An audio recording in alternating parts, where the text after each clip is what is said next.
Welcome to Senior African Whisper, where you can meet the most interesting stories from the heart of Africa.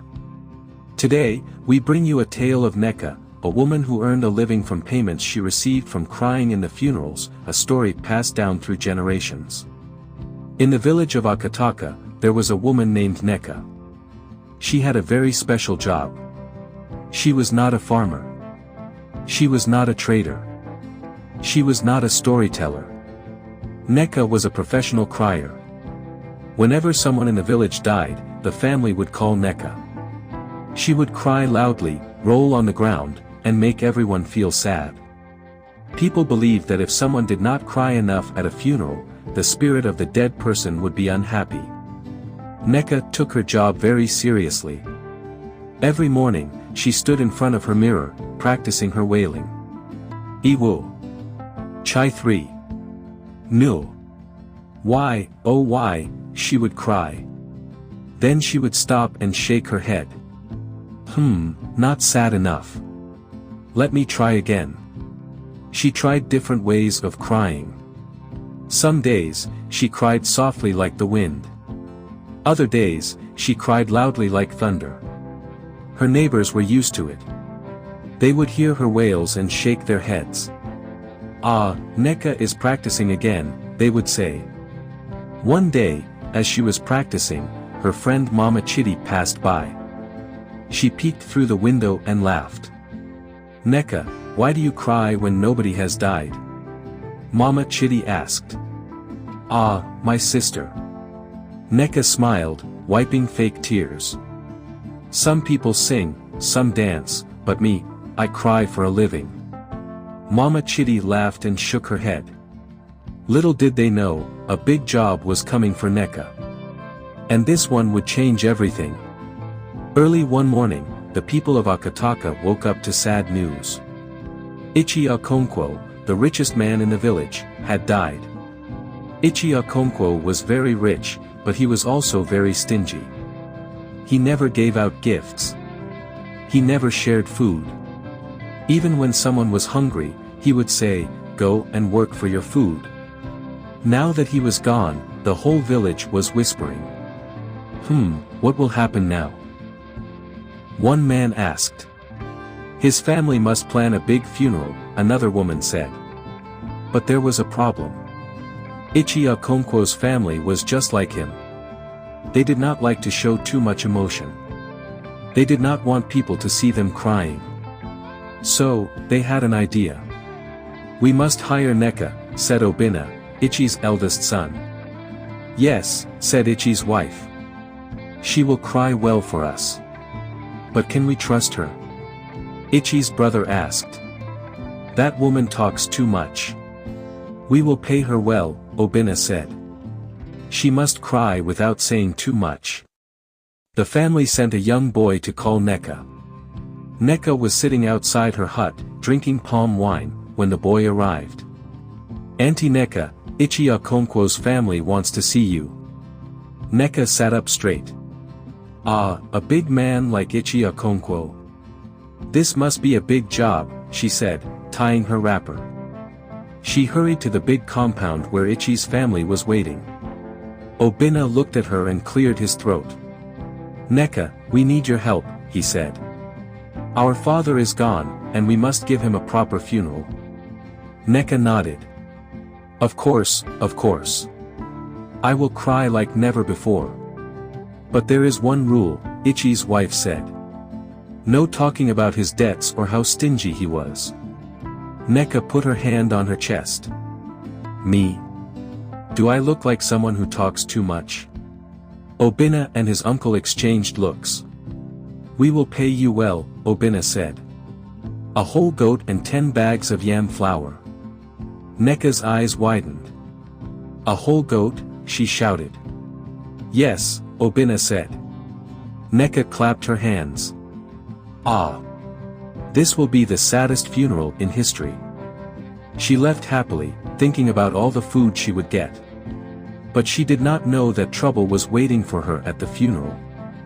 Nneka was excited. A whole goat. 10 bags of yam flour. This was her biggest payment ever. She started preparing for the funeral. First, she picked her best wrapper, the one with bright red and yellow patterns. "This color will make my crying more dramatic," she said. Then, she went to her mirror to practice. She tried different types of crying. "Iwu. Chai 3.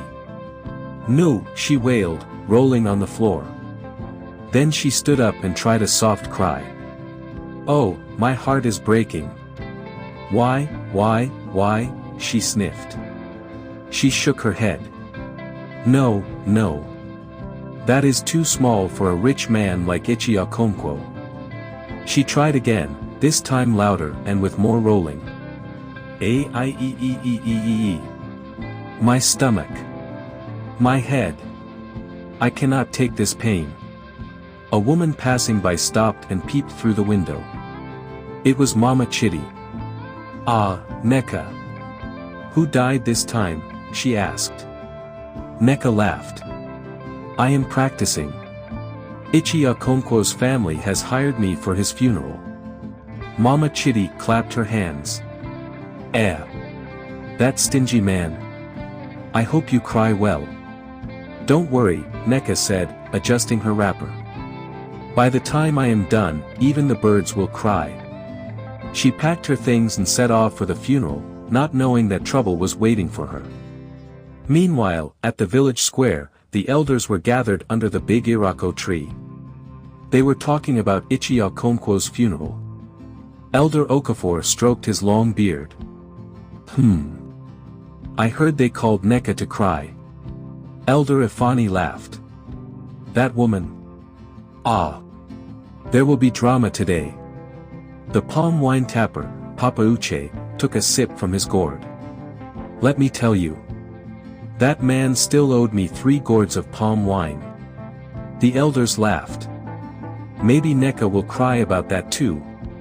Elder Okafor joked. At that moment, Chike the drummer ran past.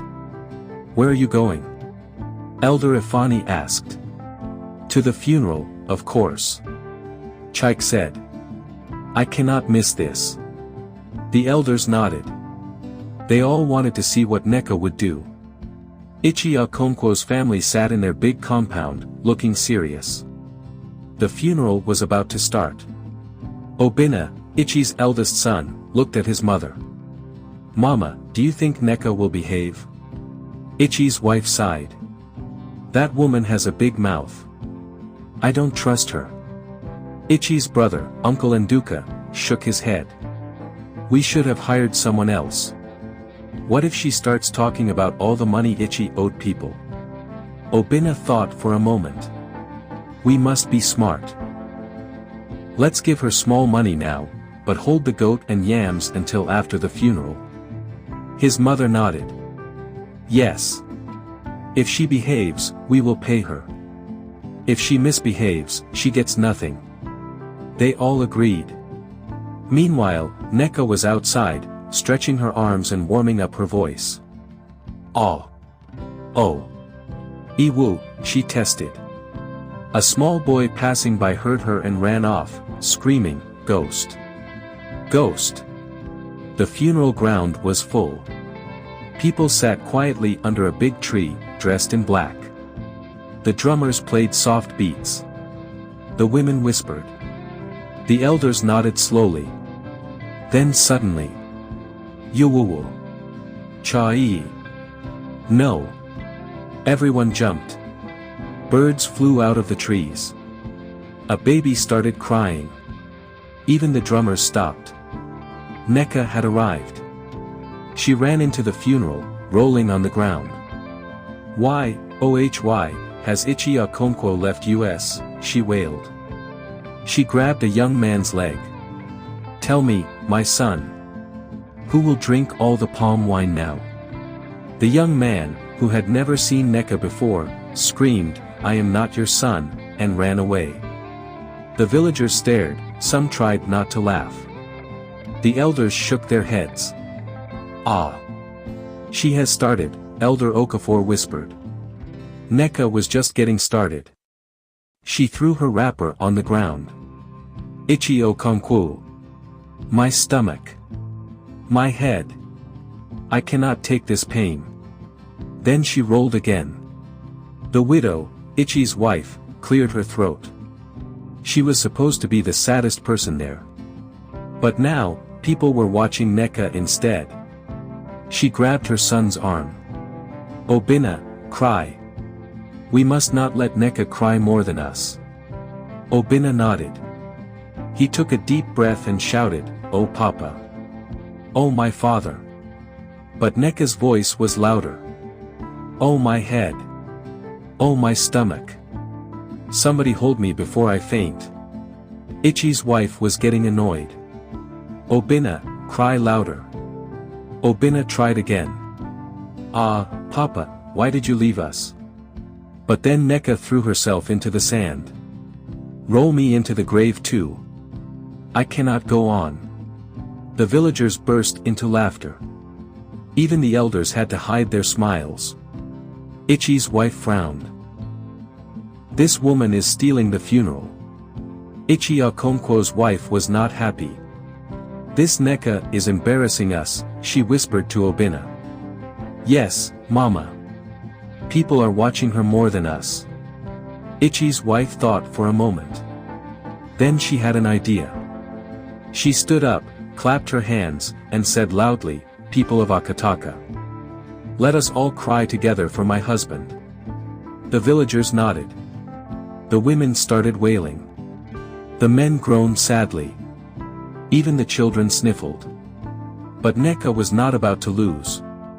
She took a deep breath and shouted, "Everybody move aside.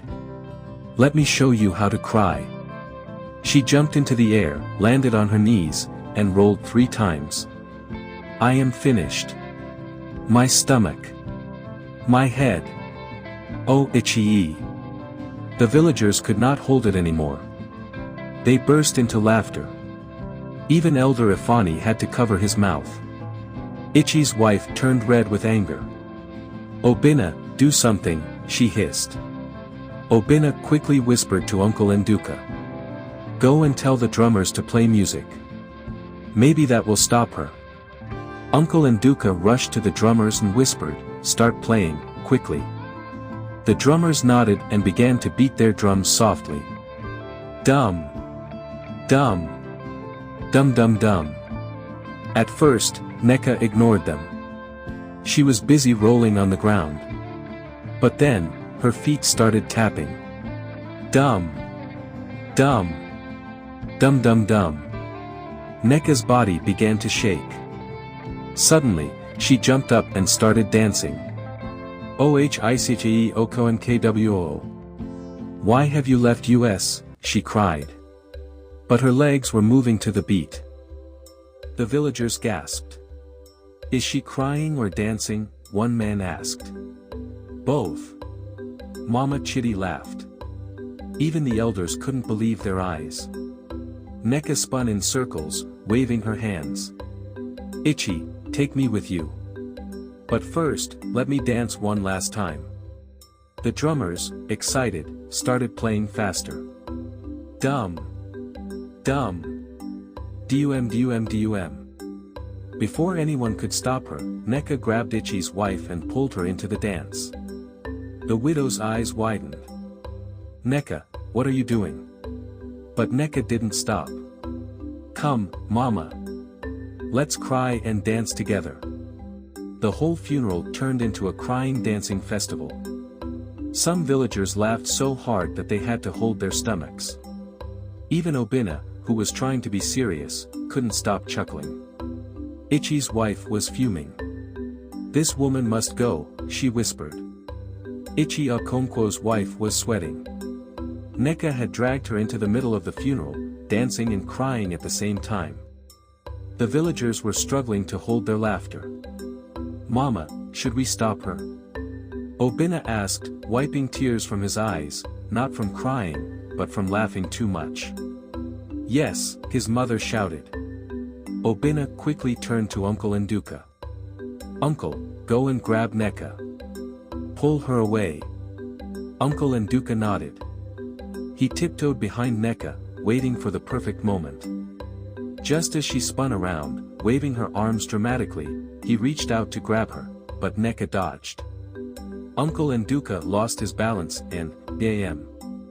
He fell face first into a plate of palm wine. The villagers roared with laughter.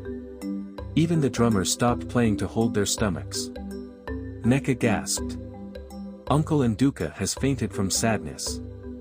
"Ouch, the pain," she wailed. She ran to him, lifted his arm, and dropped it. "He is gone too. Bury him with Itchy."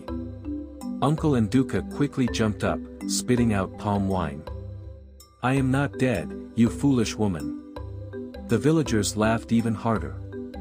Itchy's wife was about to explode with anger. "Enough," she screamed. The whole place fell silent. Even Nneka froze. "Nneka, if you do not stop this nonsense, you will get nothing. No goat. No yam flour."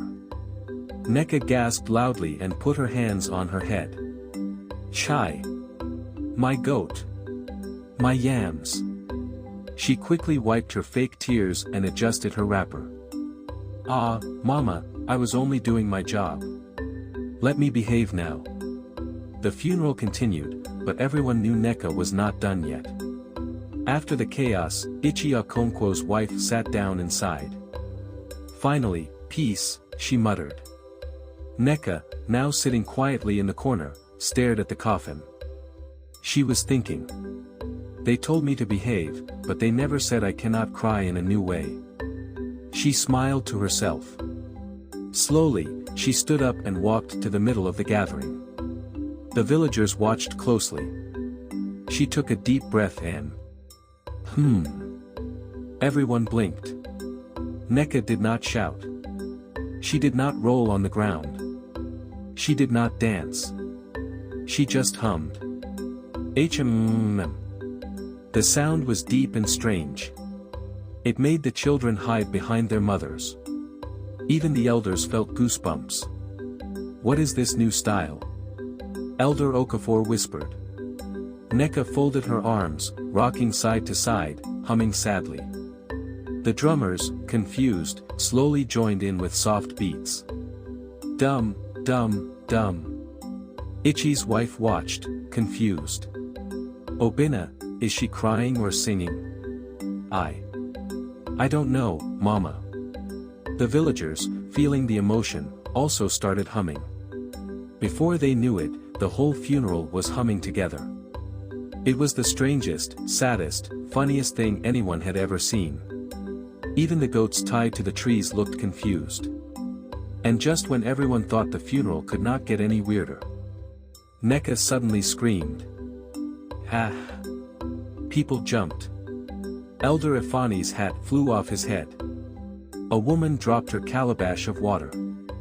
"Why, oh why, did Itchy Okonkwo leave us?" Nneka shouted. She rolled into the sand again, as if she had been waiting for the perfect moment. Itchy's wife grabbed her head in frustration. "I give up," she shouted. As Nneka rolled on the ground, something unexpected happened. A chicken, tied near the funeral tent, watched her closely. It had never seen a human behave like this before. When Nneka let out another loud wail, the chicken suddenly flapped its wings and shouted, "Kukuruku." The villagers turned in shock. "Did that chicken just cry too?" someone whispered. Nneka gasped and sat up. "Ah! Even the chicken cannot believe Itchy Okonkwo is gone." She grabbed the chicken, held it in the air, and cried, "Tell them, my brother. Tell them how your heart is broken." The chicken, confused, flapped harder. "Kukuruku." The villagers couldn't take it anymore. They burst into uncontrollable laughter. Mama Chitty wiped her eyes. This is no longer a funeral. This is a festival. Elder Ifani held his stomach. "I will tell my grandchildren about this day." Even Itchy Okonkwo's wife had to cover her mouth to stop herself from laughing. Obina sighed. "Mama, if we don't stop her, she might make the goats cry next." His mother nodded. We must do something fast. Itchy's wife was tired. She had fought enough battles today. Obina, go and give Nneka her goat and yams now. Maybe she will leave us alone. Obina ran to the back of the house, where the goat was tied.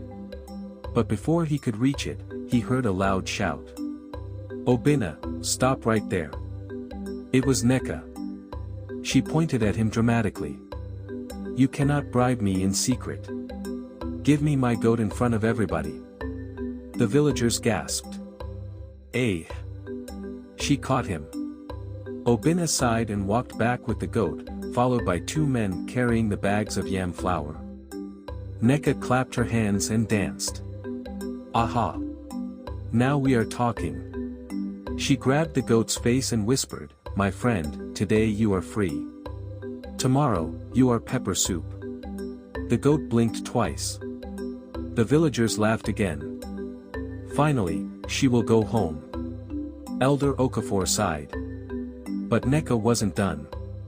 She climbed onto a stool, raised her hands, and shouted, People of Akataka, listen to me. The villagers groaned. Ah, what now?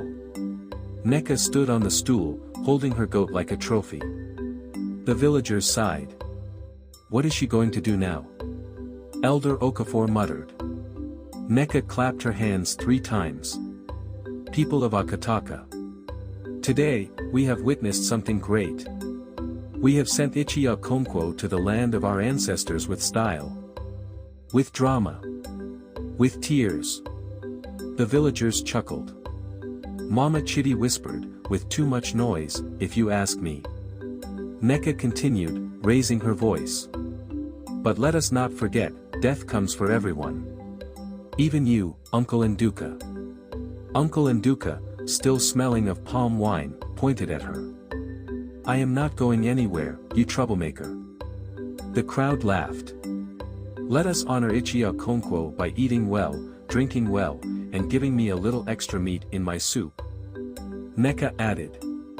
Obina shook his head. This woman never stops thinking about food. Itchy's wife clapped her hands sharply. Okay, we have heard enough. Let the food be served. The villagers cheered. Nneka jumped down from the stool and grabbed a bowl before anyone else. Aha! Let me serve myself before the meat disappears. The crowd burst into laughter as she ran towards the food table. As Nneka sat down to eat, she tied her new goat to a tree.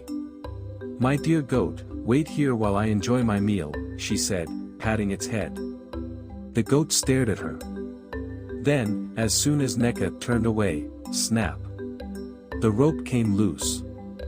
The goat saw its chance and ran for freedom. Villagers screamed as the goat sped through the crowd, knocking over plates and spilling drinks. Elder Ifani jumped out of the way. Ah! Nneka's goat is possessed. Mama Chitty shouted, somebody catch it before it enters my house. Nneka turned around just in time to see her goat disappearing down the road. Ah! My pepper soup. She grabbed the bottom of her wrapper and took off running.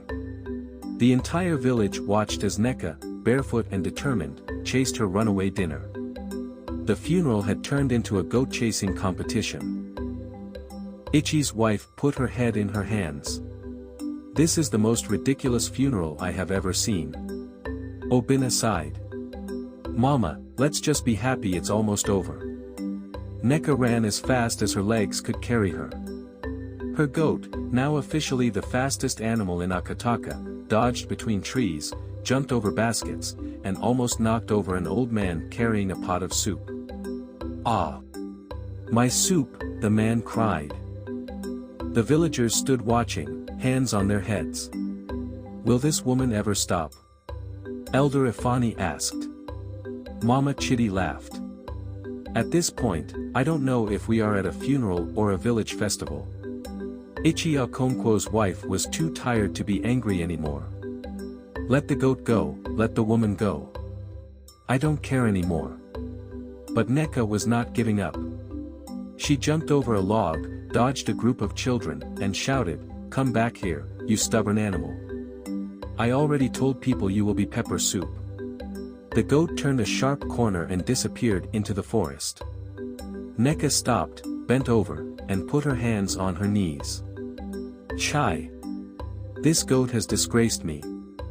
She wiped her forehead, then turned around and walked back to the funeral. My people, I have lost the goat, but I am still here. Let us continue eating. The villagers cheered. Nneka is truly a woman of focus, Elder Okafor said. And with that, the funeral meal officially began.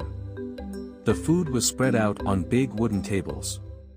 There was pounded yam, spicy soup, roasted chicken, and large bowls of rice. Nneka's eyes sparkled.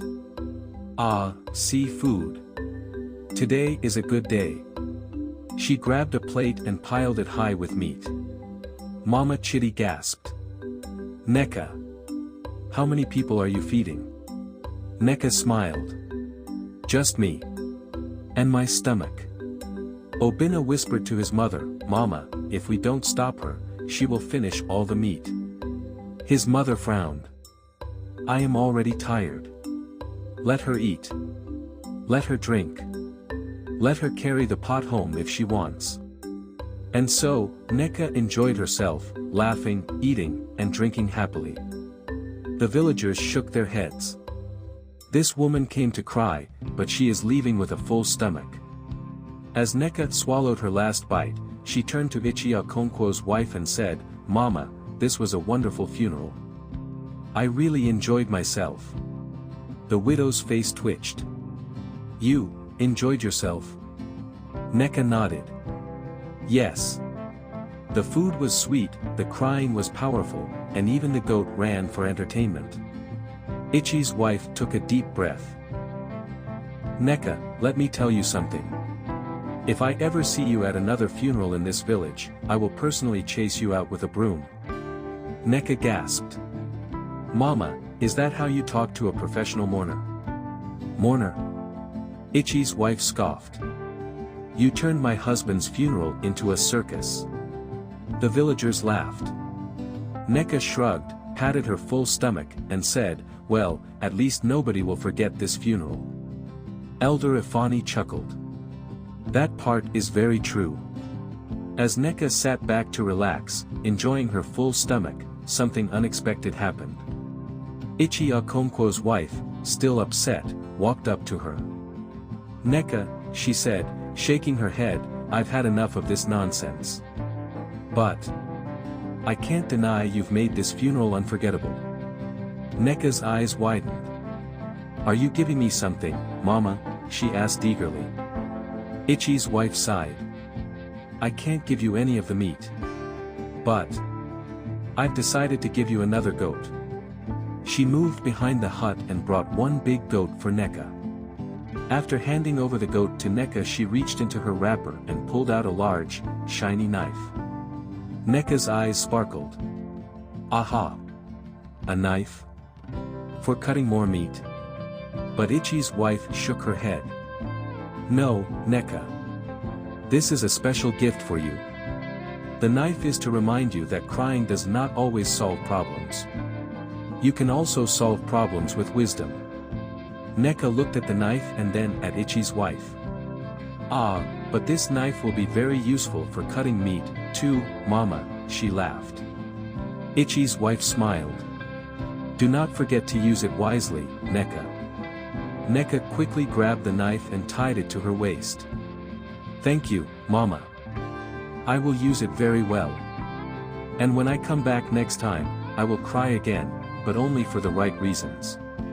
The villagers watched in silence. Did she just promise to stop crying in a silly way? Mama Chitty asked. Let's wait and see. Elder Okafor replied. The sun began to set, and the villagers gathered around the fire. Nneka, now feeling even more cheerful, jumped to her feet. Who is ready for a final dance? She shouted. The villagers groaned but couldn't resist her energy. The drummers began to play softly, and Nneka started to move her feet. She clapped her hands, spun in circles, and yelled, let's celebrate life, not death. We are all here to dance and eat." Everyone started to join her. Even Ichi Okonkwo's wife couldn't stop herself from tapping her feet.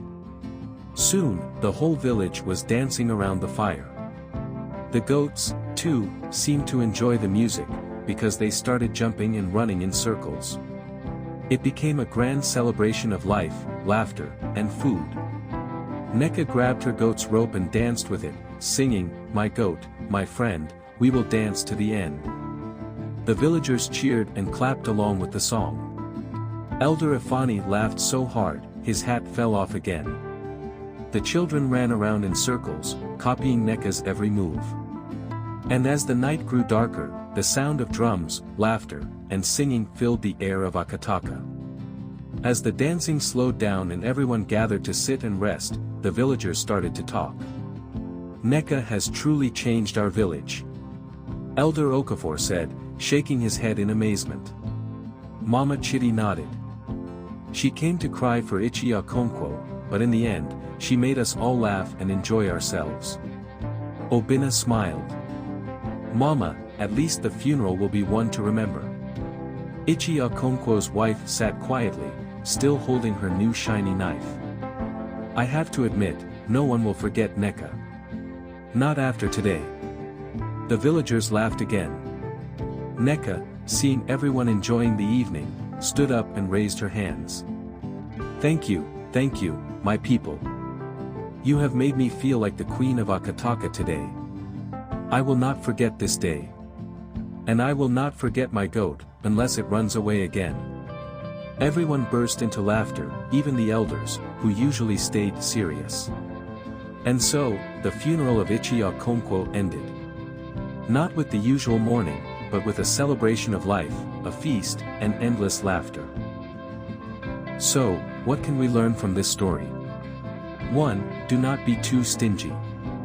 2. Always pay your debts, and 3. If you hire Nneka, be ready for the truth. What do you think of this story? Let me know in the comments below. If you enjoyed this tale, don't forget to like, share, and subscribe to Senior African Whisper for more captivating African folktales. Until next time, see you then.